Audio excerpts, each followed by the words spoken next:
I'm Russell Woodruff from Redlands City Devils, and you're watching the Hyundai Queensland State League. Welcome to the Hyundai Queensland State League Highlights Show, brought to you by Hyundai, Red Rooster and Football Queensland. And it was preliminary final weekend in the 2009 Hyundai Queensland State League, and we have all the highlights from Goodwin Park, Yeronga. And it was to be Olympic FC against Redlands City Devils in this match, with the right to go through to the grand final at stake. Waiting for the winners there is Brisbane Strikers, who went straight through last weekend, courtesy of their win over Olympic. Redlands had earned their place in this match with a win against the 2008 Premiers Sunshine Coast in the knockout semi-final. Both sides were at full strength, and with goal scoring and saving ability at both ends of the park, a good Sunday night crowd was sure to be entertained by two well-coached and skillful teams. Referee for the match was David Wiebe, and he got things underway in what promised to be a close match. As expected, there was a real settling down period, with both sides guilty of giving away possession and conceding free kicks. Hyuk Soo Seo and Jack Petrie had such a free kick on the edge of the penalty area, and Petrie went close with a curling shot. Redlands then had their turn from a free kick after Seo fouled John Charles Dubois. Graham Fife's delivery was good, but Ryan Bridge was unable to direct his header accurately enough. Olympic got good value from some long balls behind the Redlands defence, seeing Alex Panich round Mitch O'Brien, but his touch was too much and was unable to square the ball back towards Brad Lacey. Petrie and Panich combined well. Panich cut the ball back to the danger area, but it was well covered by the Redlands defence. Redlands also used the long ball to effect, sending Dubois away down the left. He cut inside, but directed his shot straight at Matt Ham.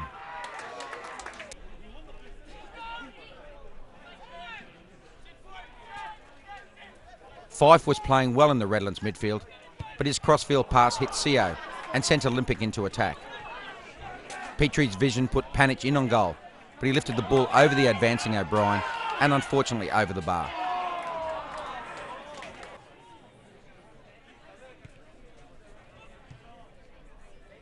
Panich again causing problems, but it was able to be cleared. And Andrew Orr free kick saw Lacey connect with a left foot shot, but again straight at O'Brien.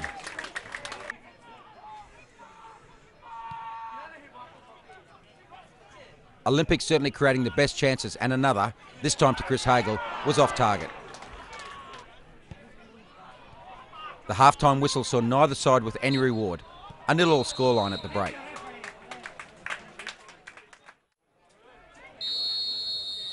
The second half underway, 45 minutes left to find a winner. The experience of Seo was able to help Olympic open up the play.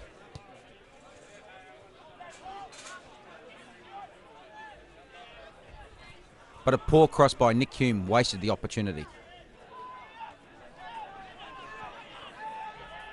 Matt Ham has been outstanding for Olympic recently, and here he kept his side in the match with a series of superb saves.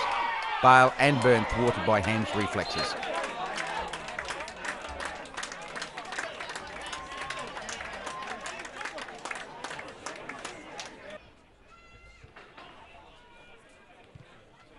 In the 52nd minute, Dubois beat Hume to the ball wide on the left and took on the Olympic defence.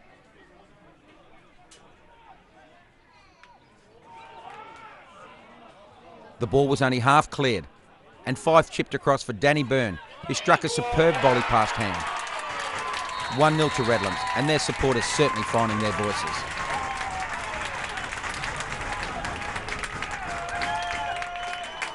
Byrne's technique there of the highest quality and giving Ham no chance.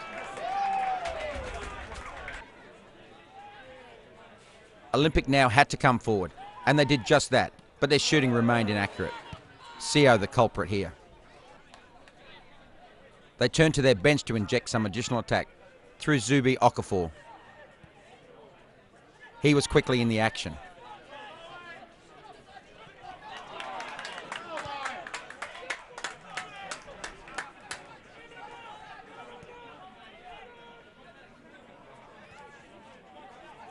Okafor made a lunging tackle on Dubois, And referee Weeby was right on the spot and didn't hesitate to issue a straight red card. Didn't give the referee too much choice there with a poorly made tackle.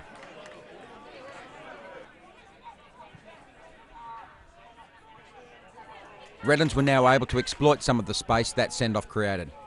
Dubois beat Hume and laid a good pass back for Wayne Knight, who had his shot deflected over for a corner.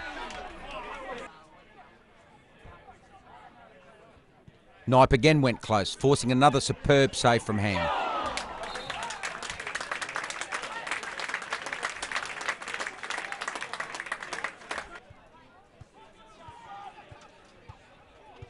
With 8 minutes left, Orr's pass to Hagel was inch perfect. And as Hagel stepped inside, Paolino brought him down. A clear penalty and a chance for the home side to get back to level terms. Jack Petrie stepped up for the penalty, but O'Brien picked the right way. A superb save and then cleared away to safety.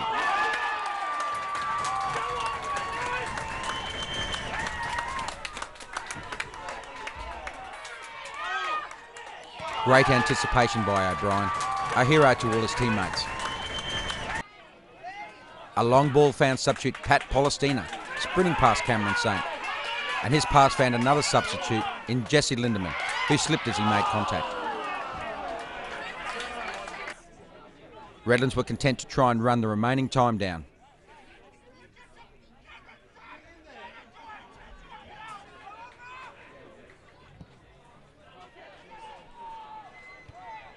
There was one last chance for Olympic, but the Redlands defence held firm and cleared.